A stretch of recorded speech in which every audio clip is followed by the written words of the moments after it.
Welcome, travelers, to PA's Nightmare Wednesdays. As always, welcome to my realm of nightmares. Allow me to be your personal assistant in my realm. Come in, take a seat, get comfortable, for when you step into my realm, there's no stepping out.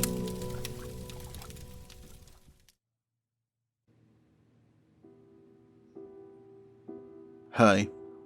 I don't know where to post this, so I'm just going to put it here.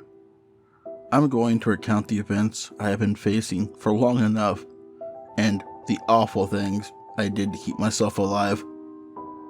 I am only writing this now because I think this thing is spreading, and if that's the case, then I may have very well put the fate of the world in the hands of a blood-sucking eldritch being. I know a lot of you will not believe me, but if you read this and you notice some similar events happening in your home and life, then I'm sorry, but it's too late for you like it is for me. Walking through my house, I had a feeling I was being hunted by an unseen force. Seeing shadows on my wall that looked like a large dog with tendrils protruding from its body. However, every time I spun around, there's nothing to be seen. Turning around and rushing back to my bedroom. However, just like that, I felt something wrap around my ankle, dragging me into a dark abyss. Waking up in my bed, thankful it was just a dream, I reluctantly fell back into a restless sleep. My alarm went off far too early, and just like that, the sun was up, and the worries of the night forgotten. Getting up and into the shower, I noticed there were red welts over my right ankle. Coincidentally, it was the same ankle that was grabbed in the dream. I must have gotten bit by something, and I'm allergic to it. Getting ready to leave for work, I noticed that I was paler than I normally would be. I found this odd, but I just attributed it to the dream and the lack of sleep. Getting dressed and making my bed, I pulled off my comforter and was shocked to see a rather large pool of crimson liquid on my bed sheets. The odd thing is, it was riddled with black spots throughout it. Whatever, I don't have time to deal with this right now. I will just have to deal with it when I get home from work. The day drug on, and work was miserable. I had a headache and almost nodded off several times throughout the day. I was going to have to stop by the drugstore and pick up some Benadryl for this reaction. Going home after a long day, I went upstairs to change my sheets and wash the ones that would have a rust-colored stain on them. But when I got into my room, the sheets were pristine as the day I bought them. I was confused. I know I saw a puddle of blood, right? It was right where my ankle had been bitten, and where it was positioned that night. It was right there. I was not hallucinating. Was I? Maybe it was just a bad dream, and these bites happened while I was out yesterday. This set my mind at ease a bit, but in the back of my mind, I could not help but worry. I may have an infestation of some kind. A week passed by, and I continued to get weaker and weaker. My skin lost all color. I was debating on going to the doctor. I had to call off my job for the past 2 days. That was till this morning. I woke up, and more blood was on my bed, and it again was riddled with black spots. However, this time I paid close attention. They were moving. The fucking things were moving. I went to get my bug spray, but as soon as I left the room and came back, it was gone. Freaking out, I looked up the number for the nearest exterminator. Unfortunately, the exterminator would not be available to get here for a week or so. I would have to take steps to reduce the infestation myself until then. This all brought back memories of my childhood that would have sooner remained buried. As a child, my parents were, let's just say, inattentive to us. As a result, we had a significant outbreak of bed bugs. Turns out, my siblings and I were allergic. Fun, right? As a result of this, I developed a phobia of anything that crawls around. Stripping the bed, I started the arduous process of exterminating any potential nuisance in my room. I pulled my mattress off the bed, sprayed on the other side of the mattress, pulled off the box springs, and sprayed around the bed and any other nook and cranny those little bastards could be hiding in. Spending about an hour in my room, I finally managed to get my bedding in the wash. This took the little energy I had to complete, so I went downstairs to make myself a quick meal in hopes of recovering some of my energy. Watching a little late night TV, when out of nowhere, my leg started to itch. However, upon looking down, I noticed that my leg was covered in little black dots. There were more of them, and they were all over my fucking leg. Grabbing the bug spray that I still had by my side, I sprayed my leg, killing them instantly. However, in my haste, I failed to consider what it would do to my life. An intense burning in my leg made me wail out in pain. The spray got in my blood. I started to feel dizzy and ill, on top of my already worsening condition. So I did the only reasonable thing I could think of. Call 911. They got there and took me to the ER. I was there for days. I had to call my boss about what had transpired. He thought I was making it up, till he talked to my doctor. He had a good laugh at my expense, calling me a dumbass, but he wished me well and gave me a week off. After days of recovering, they released me. While I was in the ER, I had almost forgotten about what was happening until I got home and opened my front door. First, I was hit by a pungent odor that caused me to lose my lunch. I entered my house only to be struck by a sight on my bedroom door. The words, "Feed us," was written in what I can only assume to be blood. Getting closer to the door, I used my finger to scratch at the word. It is in fact written in blood. I could smell the iron in it. I failed to realize the rats sitting at the foot of my door till I stepped on one of them. When I stepped on it, the flesh was soft, as if I had just stepped in a pile of grits and not a dead rat. The smell wafted into my nose, which almost caused me to get sick once more. If I had not already emptied the contents of my stomach, I would have done so again. The next thing I knew, something akin to a large house cat ran across the room in a fraction of a second. I did not see it long enough, but from what I saw, it was jet black. I was unable to make out any characteristics other than it did not look like it had fur, almost as if its skin was the color of coal. Not knowing what else to do, I decided to take a nap. It would help me recover my strength. Lying down on my bed, I was once again plagued by horrible dreams. I was running through my house to try to get away. However, this time the creature stood blocking my way. I could not look at it longer than a few seconds. Before a migraine started to take hold, it was if my brain could not comprehend what it was seeing, and attempting to do so was causing me to have an aneurysm. It spoke in a guttural and inhuman voice. You will feed us one way or another. The longer we go without food, the larger our appetites grow. Starve us for too long, and we'll devour you in one bite. Feed us, and we can live in harmony. Try to flee without supplying us with a food substitute.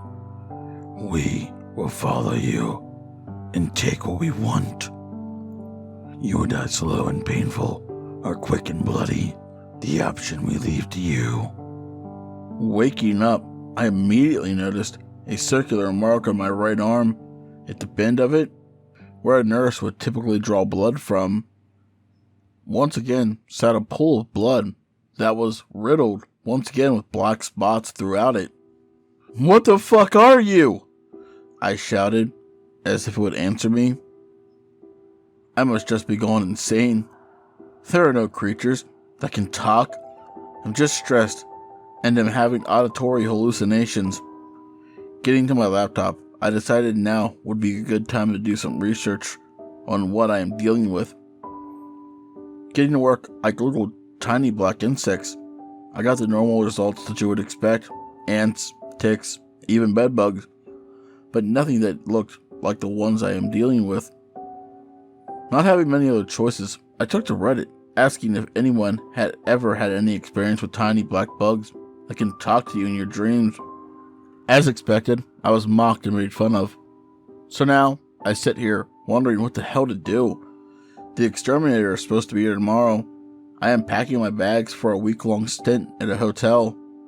I am hoping once I get back, life will return to normal. Leaving my house and checking in at the hotel, I was excited to be away from whatever that nightmare was. I unpacked all my belongings I brought with me, carefully examining them for any black specks. However, I saw none.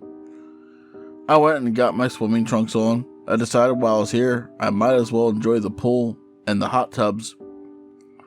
While there, I completely forgot about my woes, minus the burning on my legs from the chlorine in the water.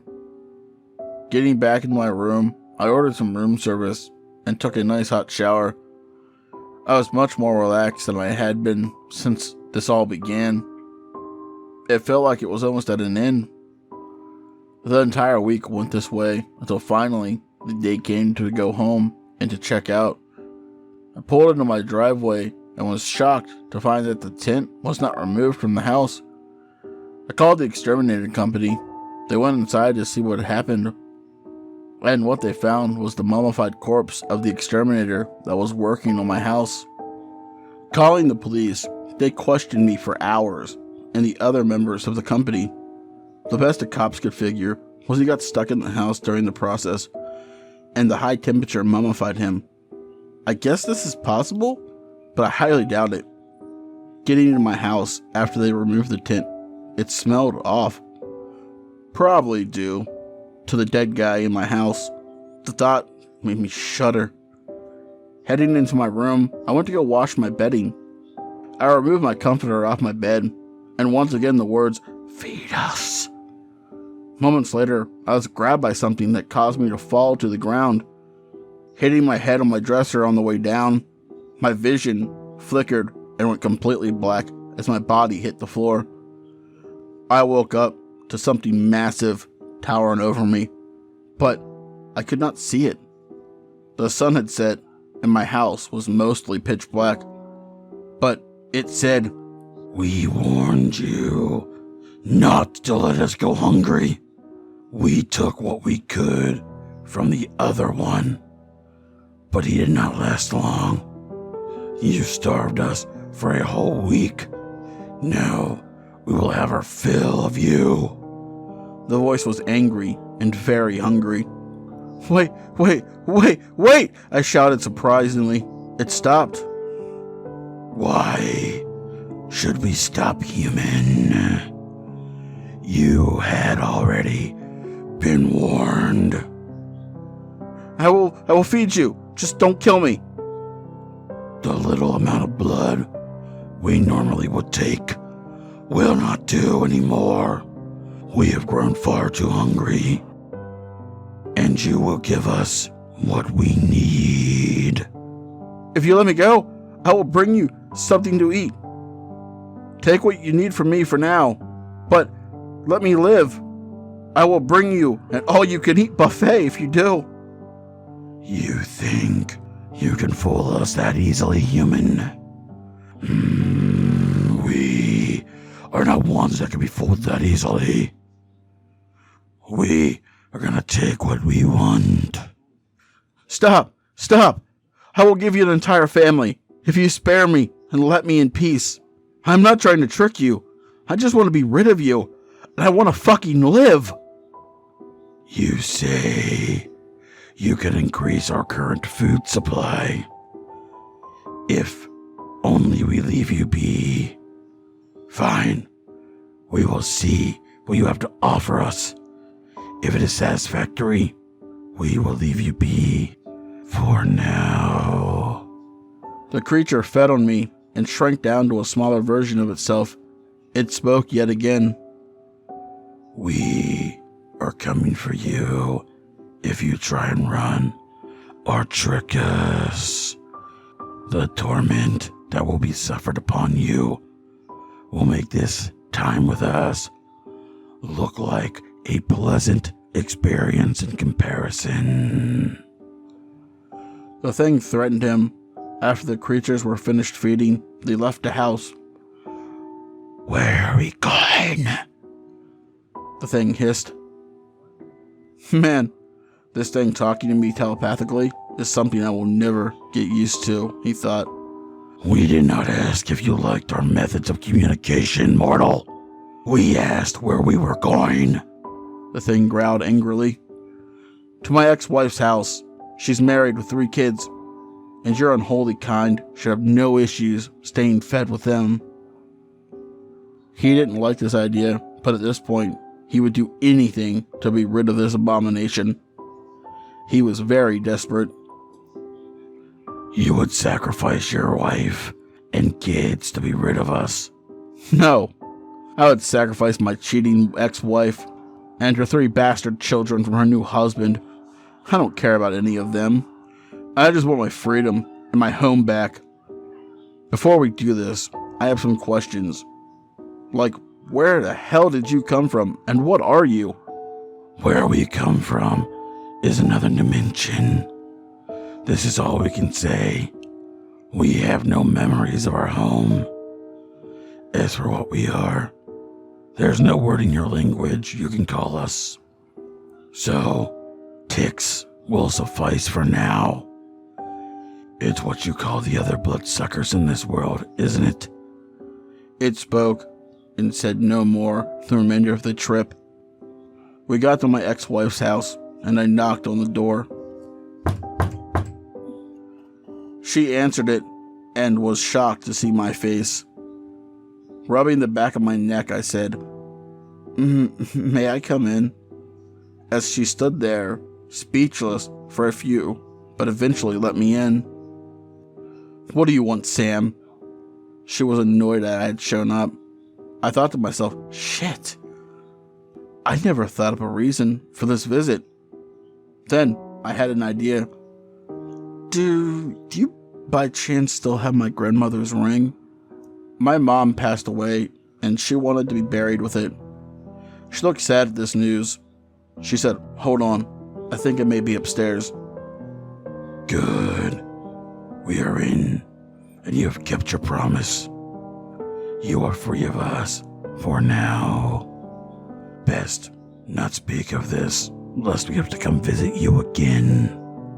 She brought me the ring, and after some more condolences, I left, free of this creature, but feeling shitty on the hell that I just unleashed on this poor, unsuspecting family. I sat here writing this because they are back and have spread. Because of my selfishness, they have multiplied and spread. If this can help someone survive, then I have done some good for all the evil I unleashed. I am sorry for this. It's my time to meet my fate now. Goodbye.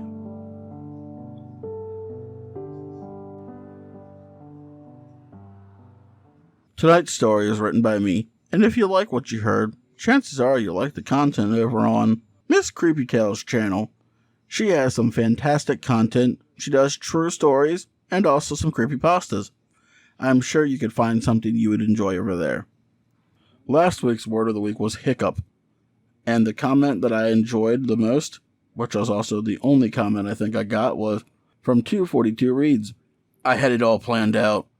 I'd be in and out in a minute, making sure the window was too small for the cups.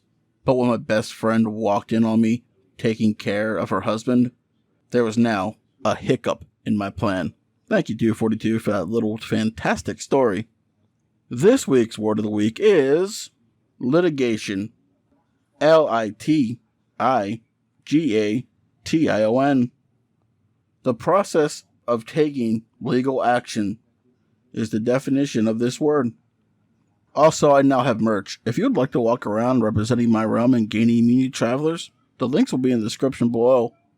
As always, I want to say a special thank you to my lovely Patreons. 242 Reads,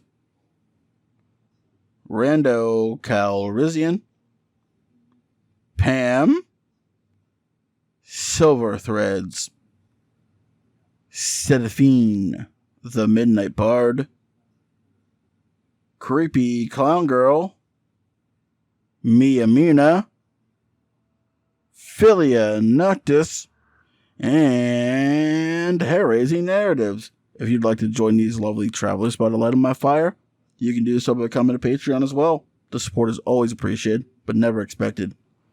Please don't forget to like, comment, share, and subscribe, as it really helps push this video out into the algorithm. But as always, travelers, once you step into my realm, there's no stepping out.